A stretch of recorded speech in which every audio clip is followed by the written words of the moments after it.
Shri Yuvasena blood bank ద్వారా ఎందరికో ప్రాణదాతగా నిలిచి 90 మంది చిన్నారులకు విద్యా ప్రదాతగా ఉంటూ ఎందరికో ఆదర్శంగా నిలిచిన బొల్లం సతీష్ సేవలు అభినందనీయమని జిల్లా రైస్ మిల్లర్స్ అసోసియేషన్ మాజీ అధ్యక్షుడు ద్వారంపూడి వీరభద్రరెడ్డి, టీడీపీ నాయకులు నున్నా దొరబాబు, ప్రముఖ వైద్యుడు డాక్టర్ రామకృష్ణ పేర్కొన్నారు. కాకినాడ నగరంలో స్థానిక రామారావుపేటలో గల సుబ్బయ్య గ్రాండ్ లో శ్రీ యువసేన ఆత్మిక సమావేశం నిర్వహించారు. ముందుగా శ్రీ యువసేన ద్వారా సహాయం పొందుతున్న పలువురు మాట్లాడుతూ శ్రీ యువసేన వారికి చేసిన సహకారాన్ని వివరించి కృతజ్ఞతలు తెలియజేశారు. ఈ సందర్భంగా శ్రీ యువసేన బెల్లం సతీష్ మాట్లాడుతూ 2025-26 విద్యా సంవత్సరం నిమిత్తం 90 మంది చిన్నారుల విద్య బాధ్యత కోసం దాతల సహకారంతో సుమారు 25 లక్షల రూపాయలకు పైగా పిల్లలు చదివే స్కూల్స్ మరియు కాలేజీలకు జమ చేయడం జరిగిందని తెలిపారు. గత 12 సంవత్సరాల నుండి శ్రీ యువసేన ద్వారా అందిస్తున్న సేవా కార్యక్రమాలను వివరించారు. అనంతరం ముఖ్య అతిథులు మాట్లాడుతూ శ్రీ యువసేన అందిస్తున్న సేవా కార్యక్రమాలు ఇతరులకు ఆదర్శంగా నిలుస్తున్నాయని అన్నారు. అవసరం ఉన్న వారికి రక్తం అందించడమే కాకుండా పేద పిల్లలను దత్తత తీసుకొని విద్యను అందించడం అనేది గొప్ప కార్యక్రమం అని కొనియాడారు. సతీష్ సేవా కార్యక్రమాలకు తమ పూర్తి సహాయ సహకారాలు ఎప్పుడూ ఉంటాయని తెలిపారు. తదుపరి కొంతమంది విద్యార్థులకు దాతల చేతుల మీదుగా చెక్కులను అందజేశారు. ఈ కార్యక్రమంలో సప్తగిరి హెచ్ఆర్సీ అధినేత సతీ సూర్యనారాయణ రెడ్డి దంపతులు, దుర్గా సోముప్రసాద్ చారిటబుల్ ట్రస్ట్ ప్రతినిధులు సోము స్వాతి, రాజ్ కుమార్ దంపతులు, తోట పృథ్వీరాజ్, డాక్టర్ సురేఖ తదితరులు పాల్గొన్నారు.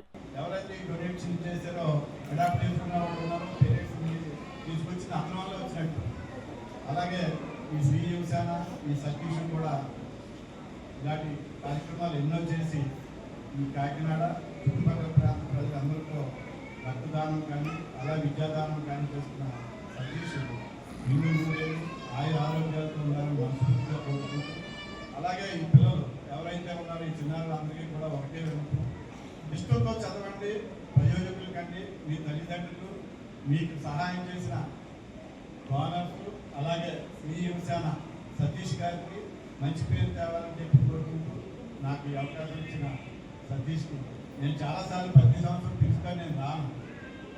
ఈ సంవత్సరం ఇప్పుడైతే పర్టికులర్గా ఎట్టి పరిస్థితిలో మేడం గారిని తీసుకురావాలన్నయ్య అని చెప్పి పిలిస్తే నేను ఒక్కడే వస్తూ జరిగింది. నేను ఆ పిల్లలకి చెప్పినప్పుడు కూడా నేను చెప్పాను, ఎట్టి పరిస్థితిలో నా పేరు చెప్పొద్దు, నేను వాళ్ళకి అంతవరకు నేను ముగ్గురిని నేను చదివిస్తాను.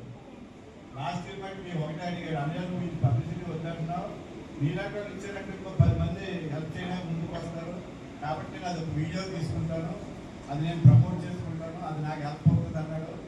సరే అని చెప్పినాను. అప్పుడు ఎంపీ గారి దగ్గరికి రమ్మని చెప్పి ఎంపీ గారితో ఇప్పించి వాళ్ళకి ఆ వీడియో తీసుకున్నాను.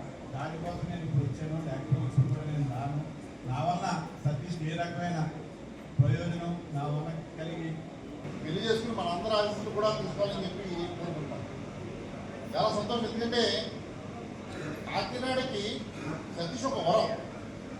అంటే నిజంగా చెప్పాలంటే కాకినాడకి ముద్దు పెట్టారు. చాలామందికి దానం చేయాలని ఉంటుంది, లేకపోతే సహాయం చేయాలని ఉంటుంది, కానీ ఎవరు చేయాలో కూడా తెలియదు. డబ్బు ఉండొచ్చు కానీ ఎవరు సాయం చేస్తాం, మన దగ్గర రారు. సో సతీష్ కాకినాడలో ఆ ప్లాట్ఫామ్ క్రియేట్ చేయలేదు. సరే సింగిల్ ప్లాట్ఫామ్గా ఎవరన్నా సహాయం చేయాలంటే సతీష్కి ఫోన్ చేస్తే ఆ అమౌంట్ సతీష్కి ఇస్తే అది గ్యారెంటీగా ఒక మంచి పనికి వెళ్తుందని నమ్మకం. సో కాకినాడలో అలా నమ్మకం వాళ్ళు ఎవరు లేరు. సరే చాలామంది ఎందుకు చేస్తుంటారు, ఇప్పుడు మా మామిడి ఉంటుంది, దానికి కాయలు ఉంటేనే రాయేస్తున్నాం, ఆ కాయ లేకపోతే రాయేసినాడు. సరే నీకు మంచి పేరు వస్తుందనో లేకపోతే వాళ్ళు ఏ ఉద్దేశం చేయాలన్నది మనకు అనవసరం. కమెంట్ చేయాలి చేస్తూ ఉంటారు, రోడ్డు మీద కూడా కమెంట్ చేస్తారు, ఏం చేయకుండా కమెంట్ చేస్తారు. సో ఎవరో ఏదో అన్నారని చెప్పి మన పని మనం ఆపాల్సిన అవసరం అయితే లేదండి. ఎందుకంటే నీ బాధ ఇప్పుడు ఇలాంటి మాట ఇప్పుడు చూడలేదు, మేము బాధపడతాం. ఎక్కువ చెప్తుంటారు మన పని మనం తీసుకెళ్ళాలి. అది మాకైతే రాజకీయాలు అలవాటు అయిపోయింది. నీకు కొత్తగా అనిపించచ్చు. మా త్వరలో సీరియల్గా ఉన్నారు అక్కడ చేసి రాజకీయాలు అంతా రాడండి, రాజకీయాలు కాదు కానీ సో అవన్నీ మనం పట్టించుకోవాల్సిన అవసరం లేదు. ఇలా ఈ కార్యక్రమం ఎలా చేయాలి. ఇక్కడ మీరు శ్రీ యువసేన ద్వారా సాయం పొందిన అందరూ కూడా రేపు మళ్ళా మీరు 10 మందికి సాయం చేసి ఎదగాలని చెప్పి నిజంగా అలా మీరు ఎదిగి సాయం చేసిన రోజునే ఈ శ్రీ యువసేనకి మీరు ఇచ్చే రెట్టు అని చెప్పి హస్బెండ్కి మెడిసిన్కి నెలకు 6,000 రూపాయలు ఖర్చు అవుతుందండి. ఇయర్ హెల్ప్ చేయండి సార్. మీరు 1 ఇయర్ హెల్ప్ చేసినట్లయితే నేను బిజినెస్ ఇప్పుడే స్టార్ట్ చేశాను కాబట్టి డెవలప్ అవుతుంది. నేను ఖచ్చితంగా నా కాళ్ళ మీద నేను మళ్ళీ 1 ఇయర్ తర్వాత మీ సహాయం తీసుకోను అని చెప్పేసి ఆ రోజు మేడం అన్నారు. అన్నాడు రోజు నుంచి నేను ఆ రోజు వీరభద్రారెడ్డి గారిని నేను బ్లడ్ బ్యాంక్ పిలిచి ఫస్ట్ మంత్ మెడిసిన్ వీరభద్రారెడ్డి గారి చేతుల మీదగానే మన శ్రీవసన బ్లడ్ బ్యాంక్ లో మేడం గారికి అందజేయడం జరిగింది. అందజేసి ప్రతి నెల కూడా మెడికల్ షాప్ లో పురమాయించేసి డైరెక్ట్ అక్కడే తీసుకోమని చెప్పాను. అంటే 1 ఇయర్ అంటే నెలకు 6,000 రూపాయలు, అంటే ప్రతి నెల 1 ఇయర్ 72,000 రూపాయలు అయింది.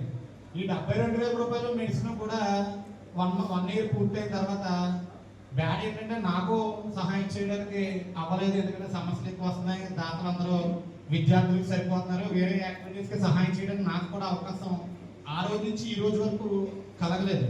అంటే మేడం గురించి ఎందుకు ఈ కార్యక్రమాన్ని పిలిచి చెప్తుంటే మనం 1 ఇయర్ మెడిసిన్ సహాయం చేశామని చెప్పి మేడం గారిని వేదిక మీద పిలవట్లా. ప్రస్తుతం సమాజం ఎటువైపు వెళ్తుంది అంటే పరిస్థితులు చాలా విభిన్న పరిస్థితులు ఉన్నాయి. అంటే భర్త పరిస్థితి బాగోకపోయినా, లేకపోతే భార్య పరిస్థితి బాగోకపోయినా కుటుంబం విడిపోవడం అనేది, లేకపోతే ఎవరి దాన్ని వాళ్ళు చూసుకోవడం అనే సమాజాన్ని మనం చాలా మందిని సొసైటీలో చూస్తున్నాం. అలాంటి వ్యక్తి ఆవిడ చిన్న వయసులోనే భర్త ఆరోగ్యం పూర్తిగా దెబ్బతింటే ఎక్కడా కూడా చిన్న చెక్కు చెదరకుండా, కురుంగిపోకుండా, బాధపడకుండా కుటుంబ బాధ్యతనంతా కూడా ఆవిడ భుజాల పైన వేసుకుని పిల్లలిద్దరు చదువు విషయంలో కూడా ఎక్కడా వెనకడి వేయకుండా వాళ్ళ ఇంటి దగ్గరే ఉన్న ప్రైవేట్ స్కూల్లో జాయిన్ చేసుకుంటూ పిల్లలిద్దరిని చదువుకుంటూ అతన్ని కంటికి రెప్పలా కాపాడుకుంటూ ఒక ఆదర్శంగా, అంటే ఒక ఆదర్శ మహిళ, ఒక వైవాహిక జీవితానికి ఇలాంటి భార్య ఉంటే ఆ భర్త అదృష్టవంతుడు అనమాట. దానికి ఎవరైనా ఉదాహరణ ఉన్నారంటే నాకు తెలిసినంత వరకు ఒక్కసారి గట్టిగా క్లాస్ పడుతున్నాను.